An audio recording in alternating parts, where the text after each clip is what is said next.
Hello everyone. कैसे हैं आप सभी लोग? ठीक होंगे, पढ़ाई कर रहे होंगे। आज यहाँ से हम लोग पढ़ेंगे वर्क एनर्जी पावर का थर्ड लेक्चर। इससे पहले 2 लेक्चर हमारे हो चुके हैं। वहाँ से वर्क और एनर्जी दोनों को डिटेल में क्लियर कर चुके हैं। अगर आप लोगों ने वो दोनों लेक्चर को नहीं देखा है तो जाके देख लें, जिसकी लिंक हम डिस्क्रिप्शन में दे देंगे।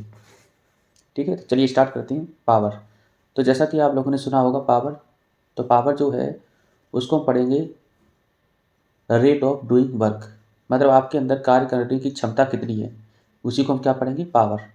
तो पावर किस तरह से डिफाइन होता है? पावर बराबर वर्क अपॉन में टाइम। पी बराबर डब्ल्यू अपॉन में टी। तो रेट ऑफ डूइंग वर्क को क्या पढ़ेंगे? पावर। अगर इसके बच्चों हम यूनिट की बात करें, ऐसा यूनिट, तो यहाँ से वर्क की पढ़ेंगे जूल, टाइम को पढ़ेंगे सेकेंड, आयुषु को हम पढ़ेंगे क्या? वॉट।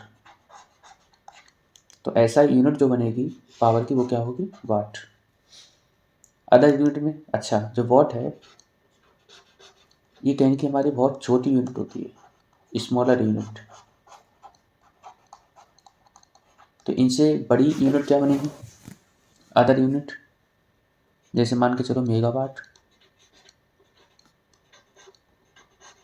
मेगावाट में हम लोग पढ़ते हैं 10⁶ वाट। किलोवाट, 1 किलोवाट में होंगे 10⁻³ वाट। एक हॉर्स पावर HP,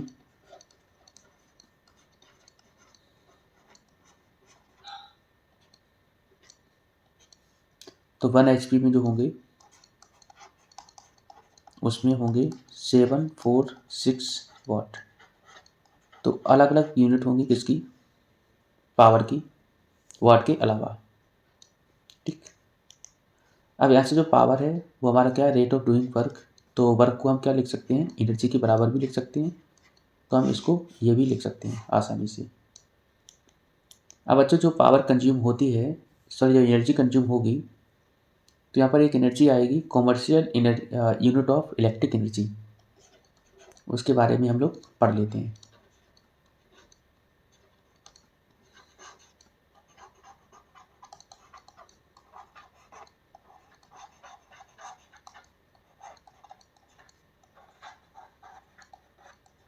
कि कॉमर्शियल यूनिट क्या बनती है इलेक्ट्रिक एनर्जी की। जैसे कॉमर्शियल यूनिट आप लोगों ने घर में सुना होगा, यूनिट जनरली हम भाषा में प्रयोग किसका करते हैं? यूनिट। इसी का जो दूसरा नाम होता है उसको हम पढ़ते हैं kilowatt hour. Kilowatt hour. ठीक है। अब ये 1 किलोवाट आवर है वो क्या होगी? कमर्शियल यूनिट होगी इलेक्ट्रिक एनर्जी की, जो घर में इलेक्ट्रिक एनर्जी हम कंज्यूम करते हैं। 1 किलोवाट आवर जो है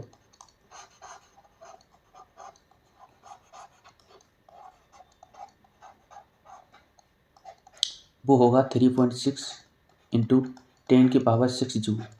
कैसे होगा इसको हम ज़रा करके देखते हैं। तो यहाँ से 1 किलोवाट में अगर हम वाट निकालें तो क्या होगा? 10⁻³ वाट। इसी तरह से 1 आवर को हम निकालें तो होगा कितना? 60।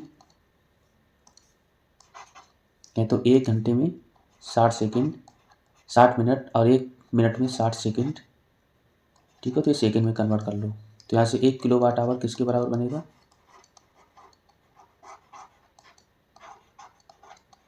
1 किलोवाट आवर, तो किलोवाट की जगह रखोगे 10⁻³ वाट। अब इंटू में कर दो कितना? 3600 सेकेंड। तो यहाँ से बनेगा 3.6 इंटू 10⁶ वाट इंटू में सेकेंड। और जो वाट इंटू सेकेंड है वही किसके बराबर होता है? जूल के बराबर। तो 3.6 इंटू 10⁶ जूल। तो जो कॉमर्शियल यूनिट बनेगी किलोवाट आवर, या कहीं तो 1 किलोवाट आवर या फिर एक यूनिट, वो किसके बराबर होगा? 3.6 इंटू 10⁶ जूल। तो वॉट सेकेंड जूल की यूनिट होगी। कैसे? पावर की यूनिट क्या होती है? वॉट। पावर को हम पढ़ते हैं क्या? वर्क अपॉन में टाइम। तो वर्क क्या बनेगा? पावर इंटू में टाइम। वर्क की क्या होगी जूल, तो जूल को हम लिखेंगे वाट इंटू में सेकेंड। ठीक है, तो इस तरह से हम यूनिट को वेरीफाई करा सकते हैं। यहाँ से अब किस तरह के सवाल बनेंगे उनको हम देख लेते हैं। जैसे मान के चलो पावर में केवल इतना ही पढ़ना है, इसके अलावा कुछ नहीं पढ़ना है पावर में। बाकी का थोड़ा एक चीज़ और ध्यान रखनी है, जिसकी पावर ज़्यादा होगी, कोई भी बल्ब है जिसकी पावर ज़्यादा उसकी ब्राइटनेस भी क्या होगी, ज़्यादा होगी। तो पावर के ऊपर ब्राइटनेस भी डिपेंड करती है किसी भी बल्ब की। इसको हम 10th क्लास में पढ़ेंगे, अभी केवल इतना ही जानो। क्वेश्चन की बात करते हैं।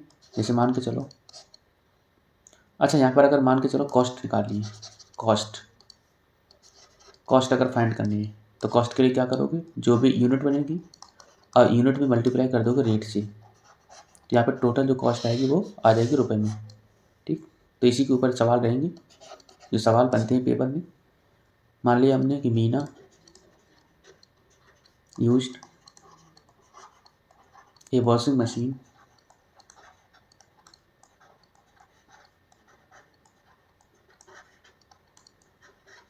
Of 3 kilowatt for 1 hour in a day.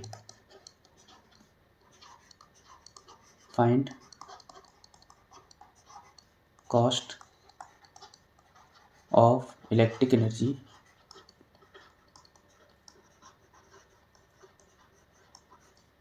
if rate is 5 रुपया पर यूनिट। ठीक है, तो रेट कितना है, 5 रुपया पर यूनिट। तो आपको फाइंड करना कि उसका कॉस्ट कितना आएगा। तो देखो ज़रा, सबसे पहले हम निकालेंगे यूनिट कितनी बनेगी, तो जिसको हम पढ़ते हैं किलोवाट आवर। तो क्या लिखेंगे, पावर इंटू में टाइम।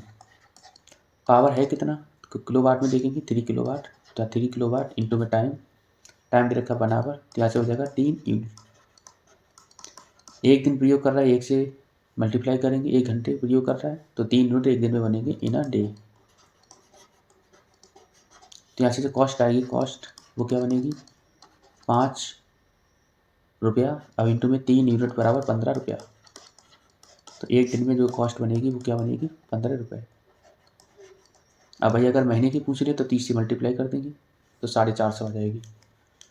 इस तरह से क्वेश्चन बनेगी। मान लो और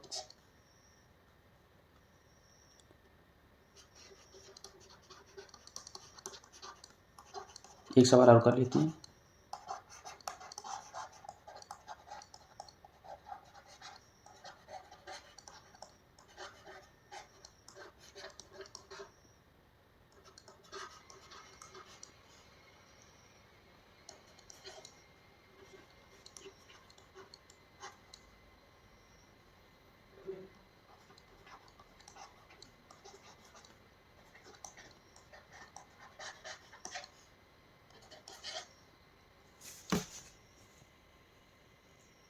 दो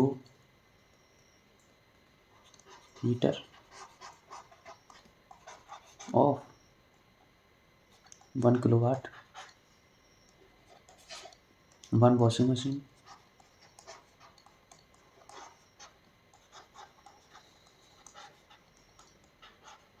ऑफ 10 या 100 वाट। ठीक है, तो इस तरह से दे रखा है फाइंड इलेक्ट्रिक एनर्जी। आपको इलेक्ट्रिक एनर्जी फाइंड करना, कहें तो यूनिट आपको फाइंड करनी है। तो किस तरह से करोगे, बढ़िया सवाल है। तो सीधा क्या करेंगे, यहाँ से निकाल दो यूनिट, तो यूनिट से निकालोगे टोटल यूनिट क्या बनेगी, फैन की कर दो, प्लस कर दो हीटर की, और प्लस कर देंगे वॉशिंग मशीन की, वॉशिंग मशीन। ठीक, तो यहाँ से पंखे कितनी है, 2 इंटू में एक कितनी वाट का है, 30 वाट का है, तो 30 इसको किलो वाट बनाओ, 1000 से डिवाइड कर दो, इंटू में कितने टाइम के लिए,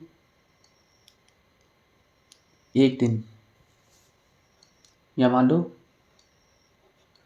1 आवर, इसको मान लो 1 आवर, इसको मान लो 1 आवर। ठीक है, एक घंटे मान लो, यहाँ से 1 घंटा प्लस कितने हीटर हैं, 2, कितने वाट का है, 1 किलोवाट का into 1 hour plus washing machine कितनी है, एक कितने वाट की है, 100 वाट की, 1000 से डिवाइड करो, इंटू में क्या करेंगे 1, तो बराबर बन जाएगा 0 से 0 खत्म, 6 अपॉन में 100 प्लस 2 प्लस 2 0 से 2 0 खत्म, 0.1, यहाँ से बनेगा 0.06 प्लस 2 प्लस 0.1, तो यहाँ से जो यूनिट बनेगी वो बनेगी 2.16 यूनिट्स।